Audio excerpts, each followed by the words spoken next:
Over the weekend, I saw the newest DC superhero movie, The Batman, and it's in many ways phenomenal, but there's a few issues that I have with it, mainly that it's too long. So let's break it down. Welcome to the newest episode of SDW.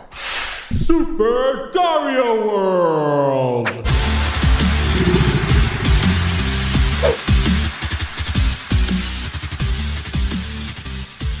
So, like I said, honestly, if you wanted my review in a nutshell, that's pretty much it. It's too long. The movie's too long. It's great. It has great moments in it. It has some fantastic stuff. It's very artsy, very beautiful looking, but it's just way too long. And it feels way too long. It's almost 3 hours. So there's a half an hour there that could have been cut out that I don't know why they didn't, but whatever. I mean, they kept them there for a reason, I guess. I mean, they shot it. But, by the way, I'm going to do this half spoiler free, half with spoilers. So right now we're in the spoiler free section.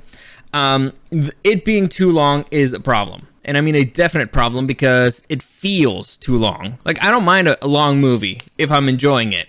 But you felt this one was very, very long. Like, I could sit through all three of the Lord of the Rings movies, which are the extended versions, which are 5.5 hours each, and not be bothered at all. I'll be enjoying the experience immensely because the pacing is really good and the interest and the story is really good and whatever.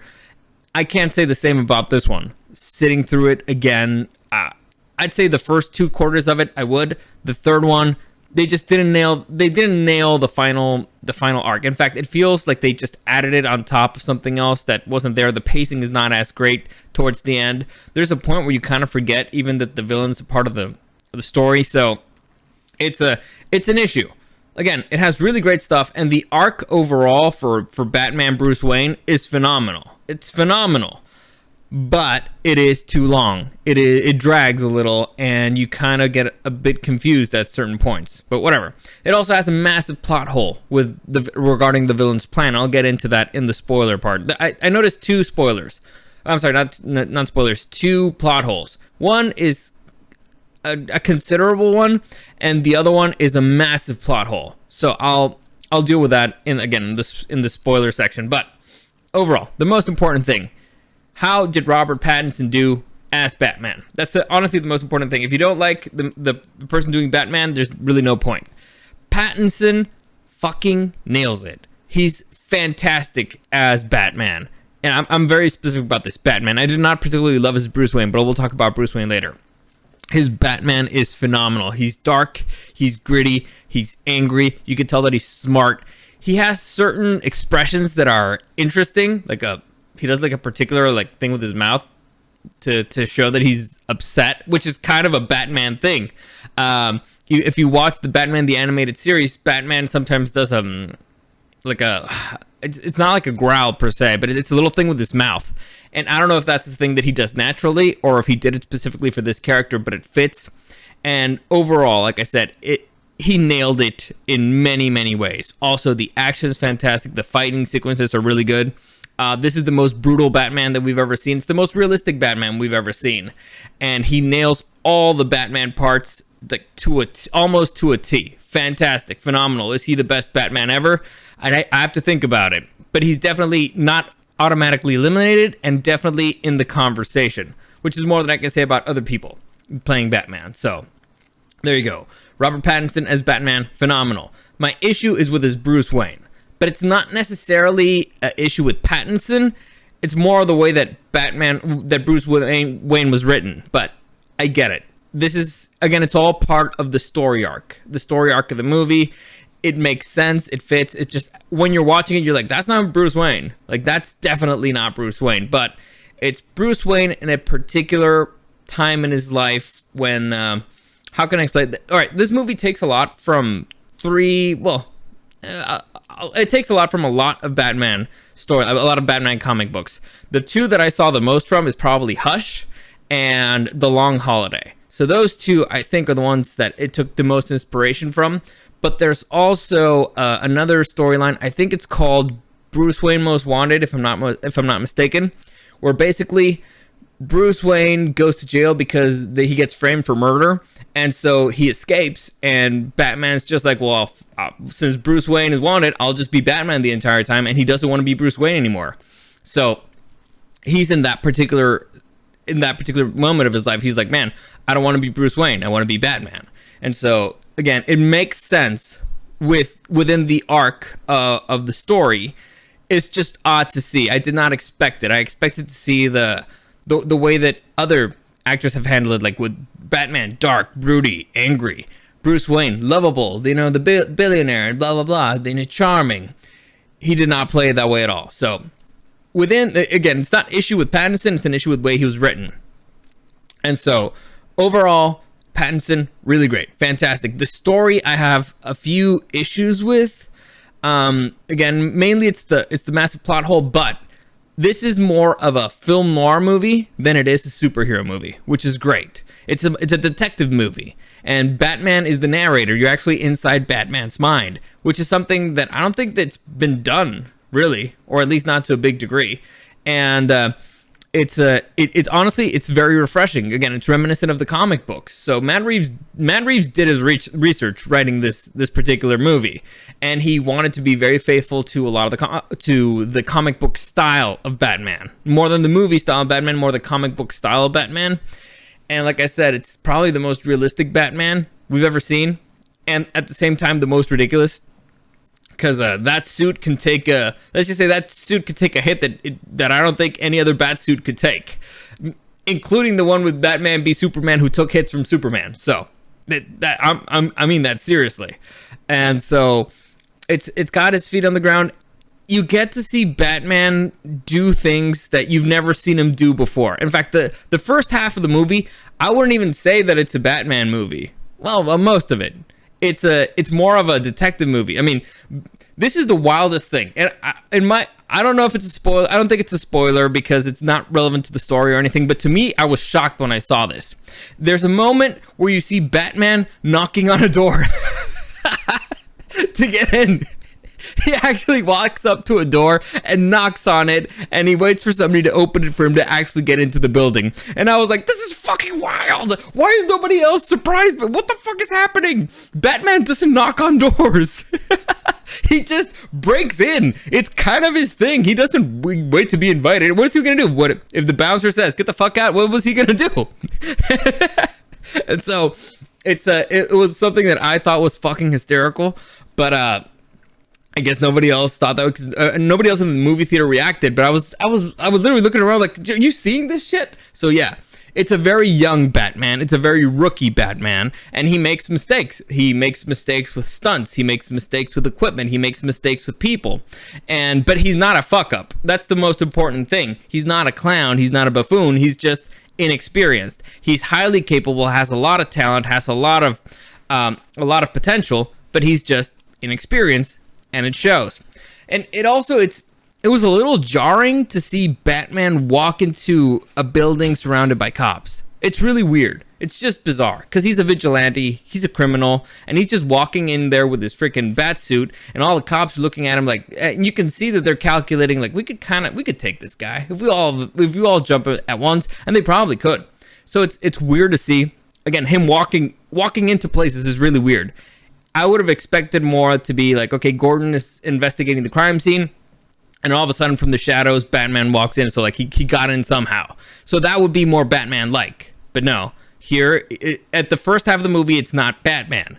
It's more of it's a rookie detective dressed as Batman, and so it shows. Again, as the story continues, learns, becomes better, becomes more capable. He becomes more Batman-ish, which is cool. Again, this is it's not exactly an origin. Well, yes, it's an origin story, but not a year one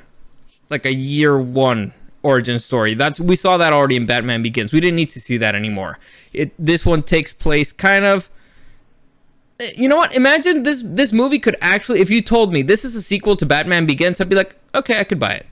So instead of The Dark Knight, this movie happened, I'd be like, okay, I could buy it somehow. Except, minus the Falcone thing.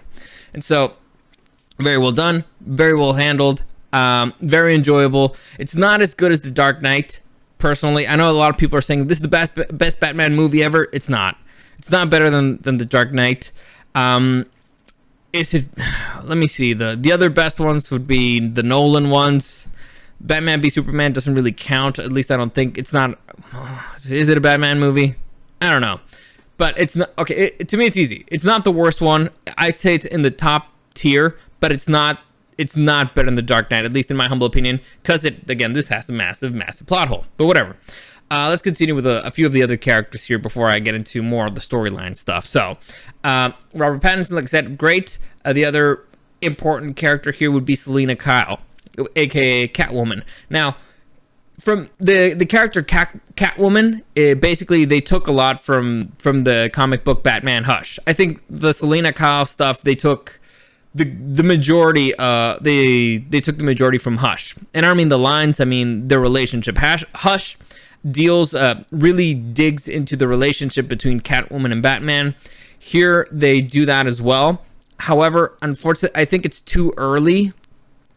Honestly, I thought it's too early in the Batman storyline for them to actually go and try out doing Hush. I think that was a mistake. Like, I love Hush. It's my favorite Batman storyline. I think it was too early for it, and it shows. But however, they're not making Hush. They're just taking stuff from Hush. If it were up to me, I would have actually made Hush, but all right. But it's too early for it. So they just took a few elements. So fine, whatever. They took elements from Hush, particularly with Catwoman.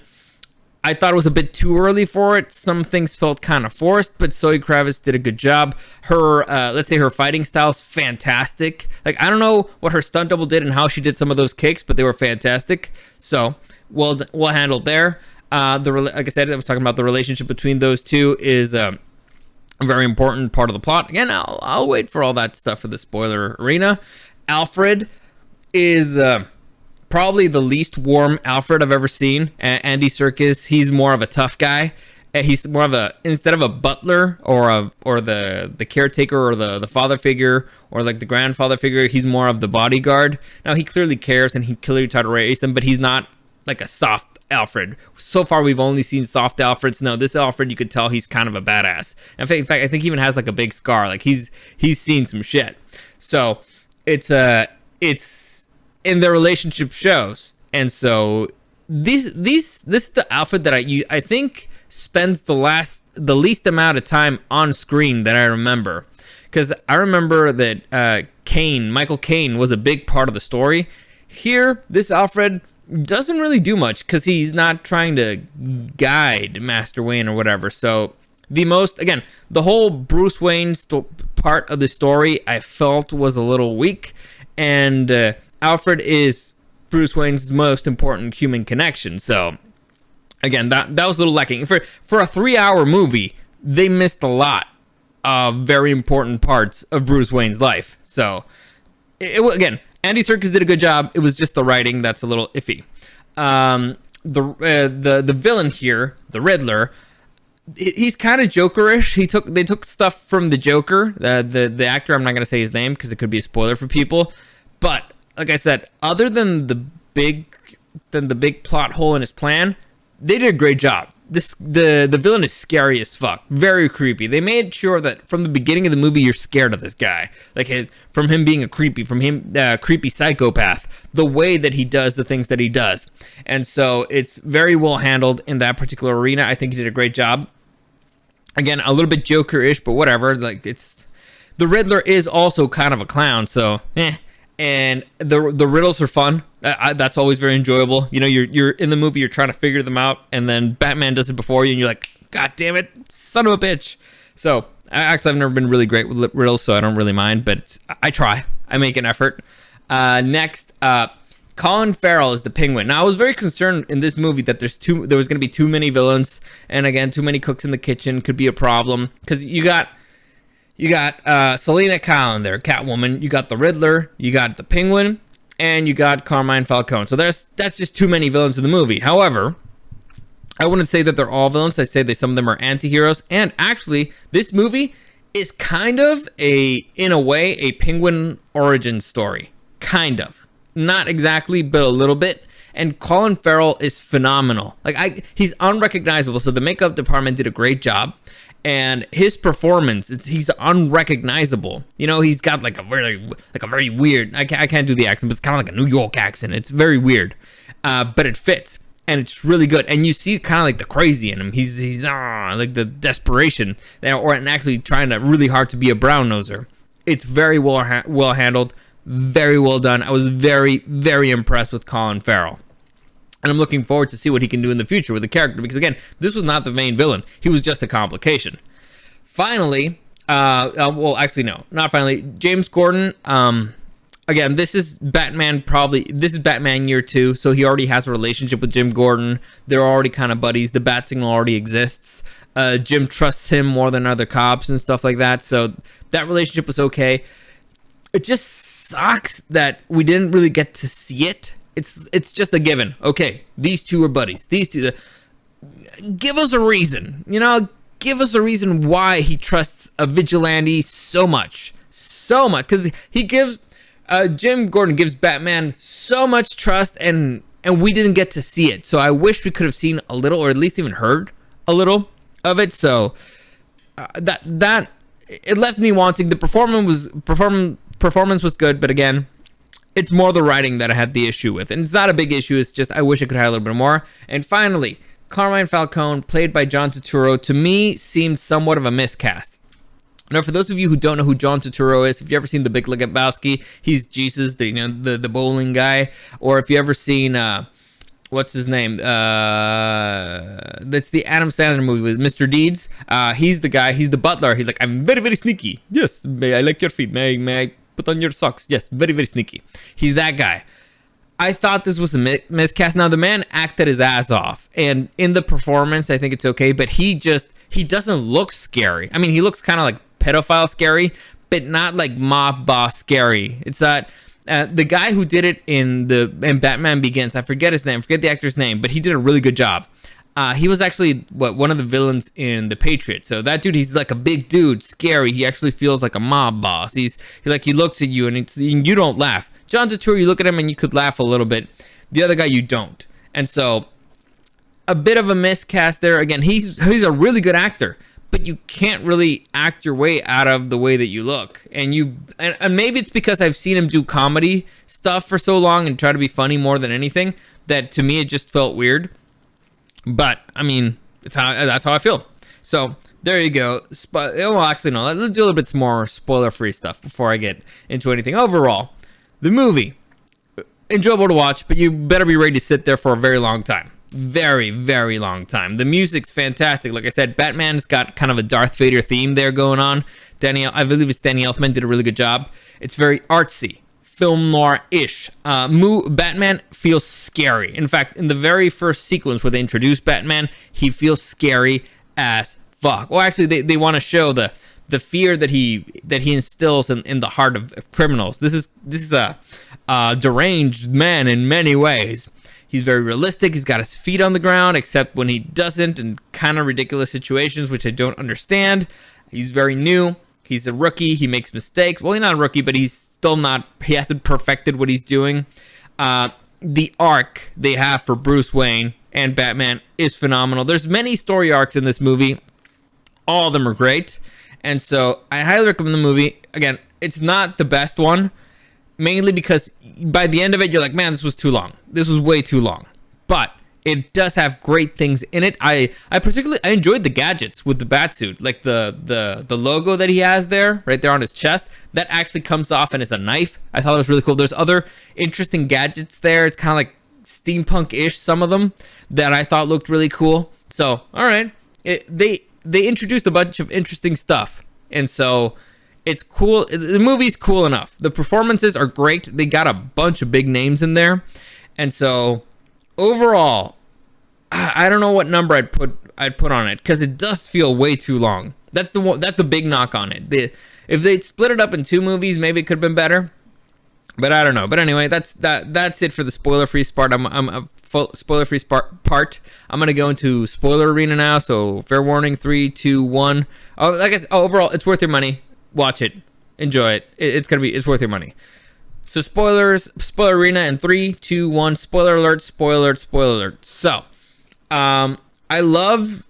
I have issues. I know that was a weird term. Like, I have issues. Yeah, I have issues with love too. Anyway, so I really enjoyed the way that the villain was kind of working his plan through Batman. I've considered this doing this with a storyline where basically there's a villain that commits crimes in order for police to go to particular areas to investigate said crime, and they end up discovering other stuff. So let's say, for example, I don't know, you know where drug dealers stash their stuff, and so one dude would just throw a Molotov cocktail out there. The police would go in there to check it out, and they discover, holy shit, there's a bunch of drugs in here. And so it's a criminal who's stopping crime by committing crimes. It's one of again, that's a very ridiculous example, but just so you get it here.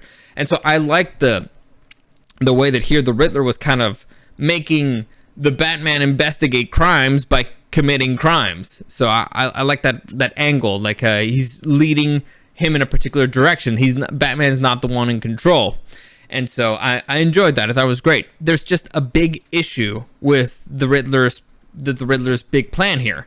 Massive plot hole. And so, well, there's two, and one of them involves Selina Kyle. So if you guys remember when Batman was meeting with the Riddler, this is the small plot hole. It's kind of reasonable, but okay. So the big issue that I have is, you remember when Batman was speaking with the Penguin the first time. That's when Catwoman walks in, and Batman sees her boots, and then he looks at the boots the chick is wearing in the picture, Anna something, the girl in the picture with the mayor. And so that's when he starts following Selina Kyle, because he thinks she will lead him to the girl because of the boots. And so when I saw that, I was like, okay, all right, it makes some kind of sense. Whatever, it's kind of a stretch, but it's Batman. He would notice something like that. And the issue that I have is that afterwards, in the funeral for the mayor, when Falcone shows up, a girl walks out wearing the exact same boots, and Batman actually thinks it's Catwoman. So you're like, man, so does everybody have these same pair of boots? Are these three girls just, switching it between each other? Like, what the fuck's going on? Are they very popular boots? Do employees from the club wear those boots? What the fuck's happening? So to me, again, little thing. But to me, it's like, if you're going to make that big of a deal for those boots, and that's how, out of every single other person in the city, Batman is able to identify Selina Kyle as somebody who's friends with Anna. I thought it's very weird that they're going to use the exact same boots, so that would lead Batman to, that would lead Bruce Wayne to that scene with Falcone and his companion. I just thought it was really weird. Very, very weird. Very, very strange. But again, not a big plot hole. Just in my mind, it's kind of like, you kind of fucked up there.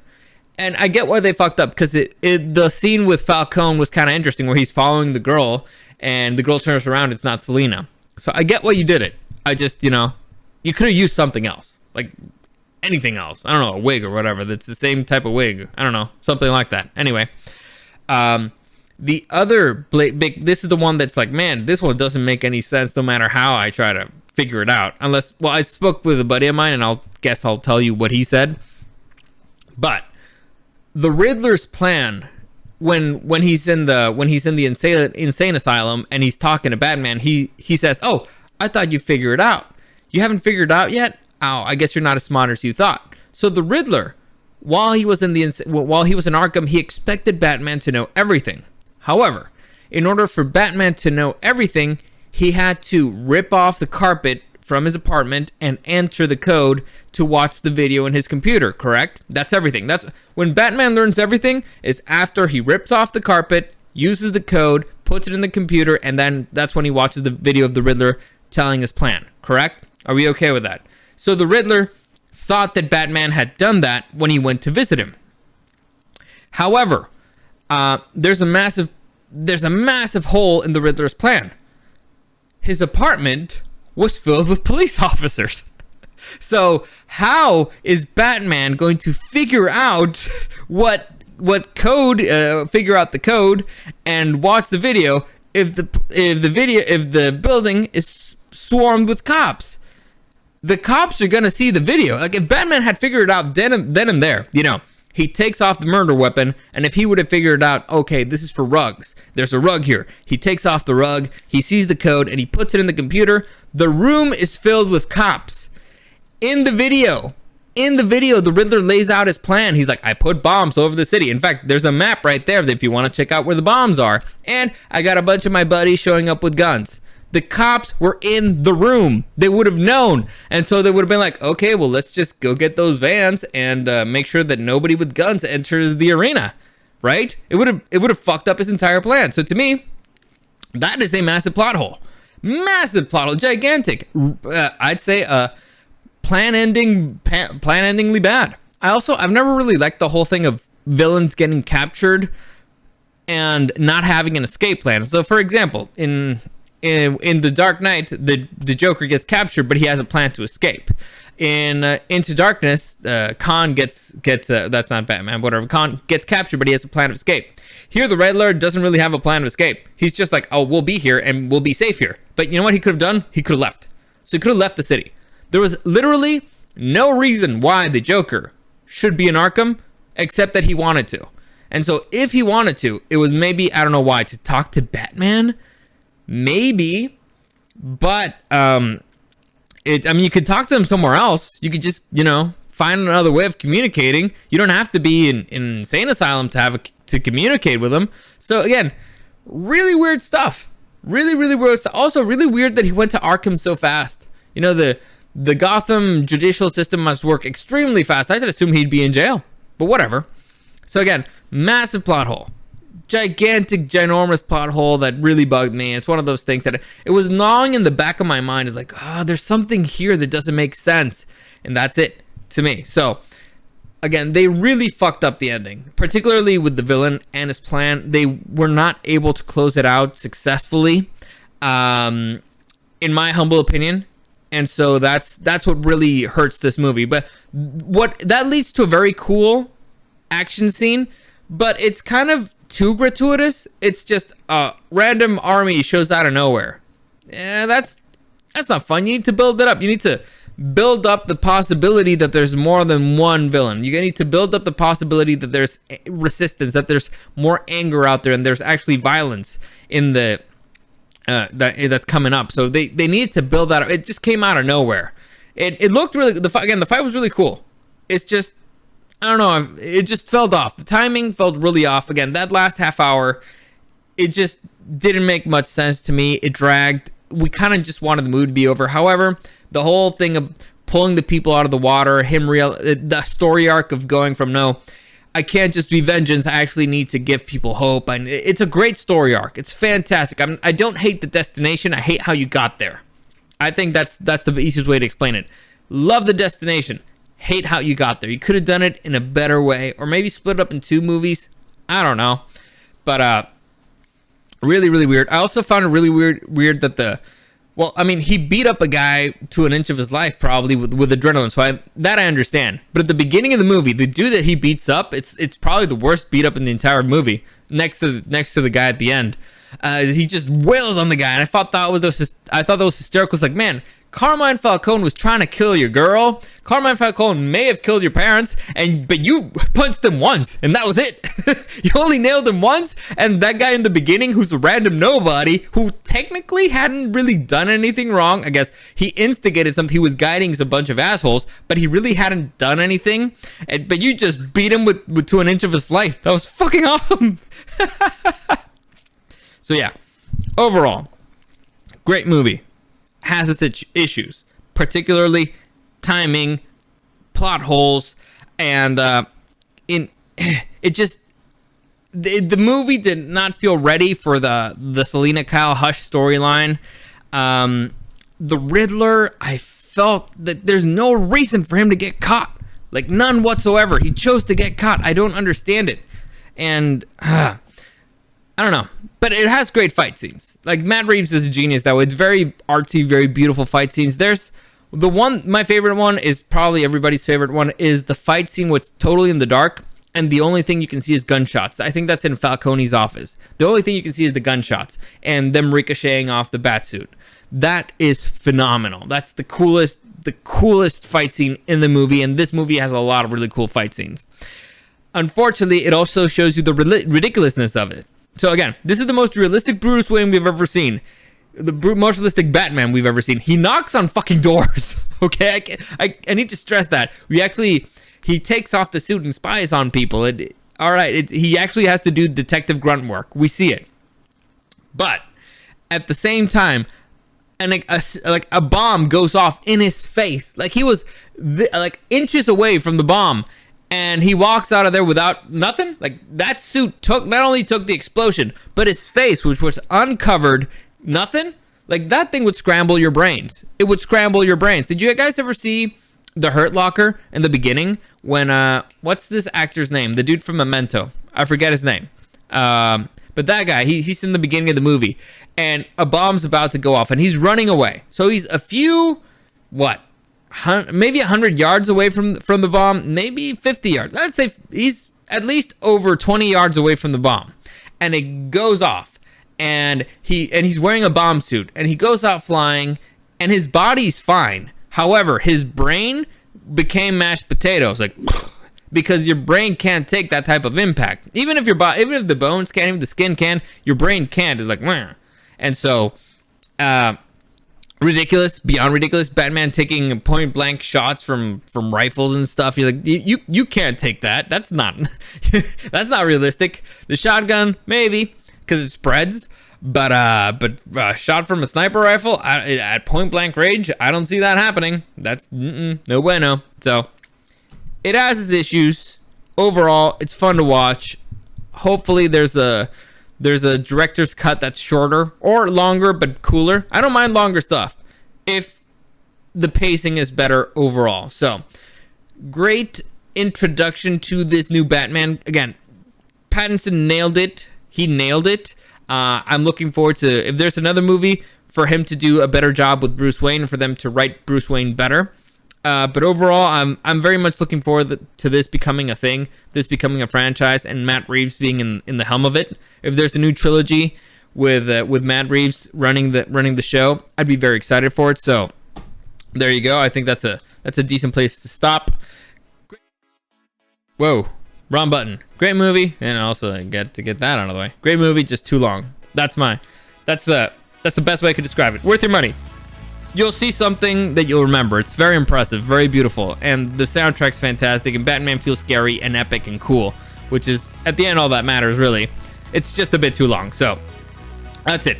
As always, any comments, questions, or suggestions, you can find me at Super Dario World on YouTube and on Twitch streaming. I don't know when I'm going to be streaming, to be honest.